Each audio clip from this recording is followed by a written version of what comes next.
1, 2, 3, 4. Look at this photograph.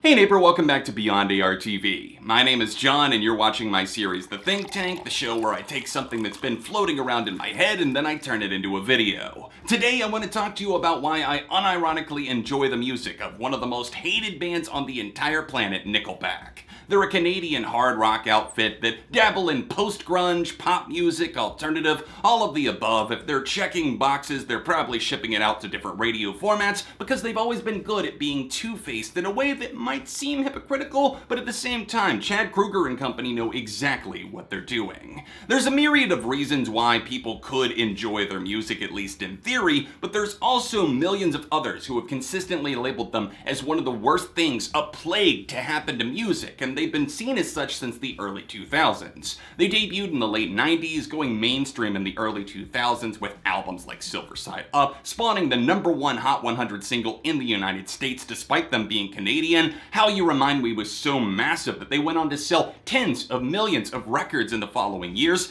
including their most successful album that'll probably remain that way always. It's an album called All the Right Reasons, and that was my introduction to the group in 2005. I think looking back, we could always say there's rose-colored glasses for certain things. Maybe we have blind spots. But this was an album that I didn't necessarily love top to bottom back in those days. I certainly loved my fair share of songs from it, and I always got shit from my friends for saying, yeah, like Saving Me and also Photograph, those are banging songs. Despite the fact that they might be very memeable, I still have love for them, and it's unironic love too, because I have genuine memories associated with that time period. I also don't feel that they're bad songs, even from an objective point of view. I think that Nickelback consistently gets shit on, but people don't always have the reasons to back it up, other than, well, obviously, it's Nickelback, right? Nickelback are way more defensible of a band than so many of the groups that I see getting airplay on modern rock stations, and that's why I genuinely feel that rock radio, at the very least, is in such a stalemate. They don't want to play new acts, they don't really want to progress past a certain sound, and that's why people think rock is dead, when it's not the case at all. Nickelback have consistently done their thing though, not to say that they're pioneers for the genre of rock, but I think they're really good, and dare I say even clever from a marketing perspective at what they do. You see, for as long as Nickelback have been recording music, they've slowly come to realize what works and what does not work, and for that reason, I think that they definitely have cornered their market. They know when to send a song to pop radio, they know when one gets to rock radio, and they know when one's in between for something just like a deep cut on the album, or maybe an adult contemporary station. Take a look over at their Metacritic profile, where all of the reviews get rolled into one and then they get an aggregate score out of 100. Their most positive album is The Long Road, and that only has a 62, and then they have All the Right Reasons, an album that I think is genuinely solid, with one of the lowest scores of all time, a 41 out of 100. All of their other records have scored very lowly, often in the high 40s or the low 50s,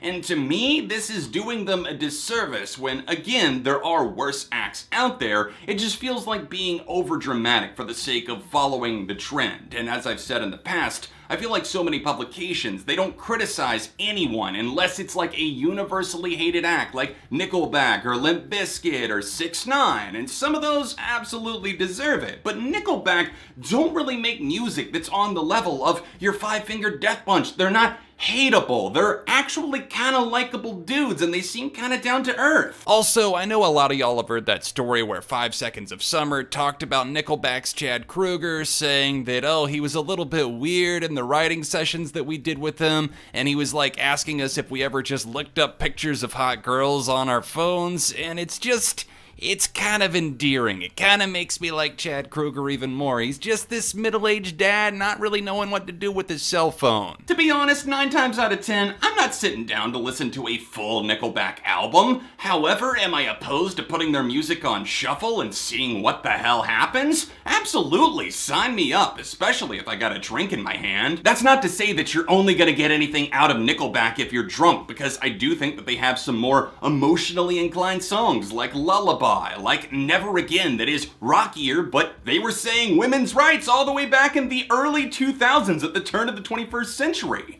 I think that their politics are surprisingly consistent for a band associated with really dumb people, and I also feel that their most recent album at the time of recording this video, Feed the Machine, was a step up that not enough people talked about. Nickelback aren't the type of band to get the golden buzzer and the crowd goes wild, all of America's cheering them on, Canada too, all of our friends around the world, let's embrace, because when we stand together, everything's gonna work out. It's not really like that. It's more of like a, hey, this is a band that has a decent idea of what they want to do. If you're with it, fine, but if you're not, you're probably gonna be turned off to much of it, but you have to at the end of the day see that this music is for the most part pretty competently played. It's not overly complex, they don't really ever overthink it, but they occasionally turn out a solid riff, a solid vocal performance, or even some writing that might go beyond your expectations. Do you really hate Nickelback, or do you hate the idea of them? There's bands worth hating, and trust me, I've got my own shit list, and I think most of you know who are on there, the likes of AJR, Simple Plan, Daughtry, other bands like Five Finger Death Punch that I've thrashed to death over the years. But Nickelback have never in any way struck me as being on that level. They put out some solid albums like Dark Horse, which is definitely convoluted. It goes in like 1,000 different directions, but each song that actually stands out, it truly does. And at the end of the day, I feel like those are the moments that I remember. Those are the ones that stick with me over time, and that's why I can't help but have a soft spot for Nickelback. Oh my god, he's so bold, guys. Pat him on the back, give him the International Medal of Freedom. He's praised the band Nickelback in 2021 and said that they aren't so bad. Yeah, that's not me. I'm not out here raising my hand and waving it in the audience saying, yeah, pick me, I'm the hero that defended Nickelback, because I realize that a lot of people have changed their minds, or have at least admitted to themselves that they like a couple of tracks. Maybe there's one album that kind of hit a sweet spot for them. I just wanted to kind of turn the question around, because I still see so much disdain and hatred for Nickelback, even in the age of Imagine Dragons, where I feel like they've kind of adopted that role. And